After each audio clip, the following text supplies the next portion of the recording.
Morgun einn kom Marta inn í herbergið hans Villa öskureið á svip. Bra, hvað að, mamma? Hvað að? Fötin þín eru öll götótt, þú hefur verið að klifra í trjánum rétt einu sinni, sagði hún og rétti honum aðrar buxur. Hérna eru nýjar buxur handa þér. Farðu nú vel með þar og komdu og borðaðu morgunmatinn þinn. Villi klæddi sig í snatri og flýtti sér niður í eldhúsið.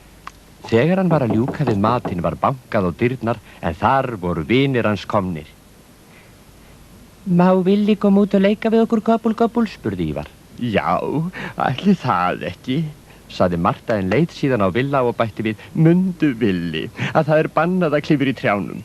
Bra, já mamma, svaraði Villi og fór með vinum sínum að spila fótbolta á stóra túninu.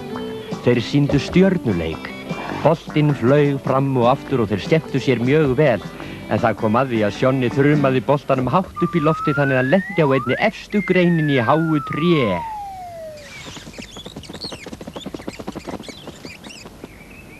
Boltinn minn, sagði Daddi dapur í bragði.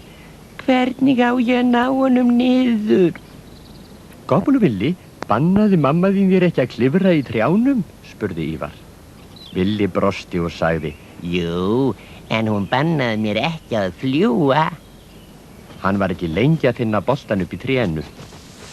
Hann tók hann upp og hrópaði, hérna kemur hann. Síðan henti hann boltanum niður. Þá leit hann í kringum sig, en þarna var mjög gott útsýni yfir sveitina.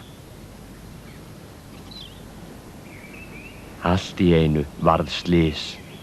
Villi var í þann mund að fljúga niður þegar greinin brast undan þungunum og stórt gat kom að buxurnar hans. Vinir hans heyrðu hrópað, bra! Og þeir sáu Villa hangand á buxunum bjargarlausan. Við verðum að sækja pappans Villa án tafar, sagði Daddi. Og Sjonni sagði, ég skal fara, og hljóp eins hratt og hann gat heim að bænum. Það leið ekki á löngu uns Hólmgeir var kominn á staðinn. Geturðu hreyft þig? sagði hann. Bra, nei pappi, ég fastur, svaraði Villi. Gott og vel, sagði Hólmgeir. Vertu sæll. Bra, hvað áttu við? Ég get ekki hreyft mig.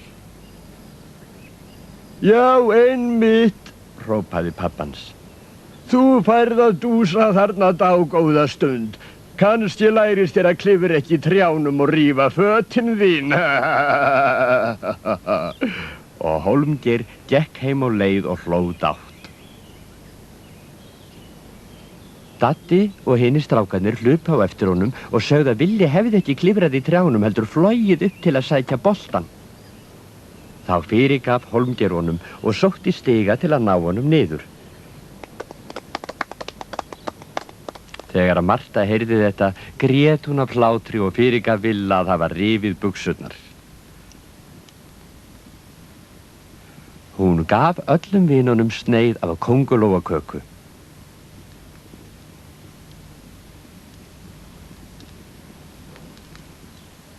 Þegar Villi fór í háttinum kvöldið fannst honum hann eiga bestu mömmuna og besta pappan í öllum heiminum.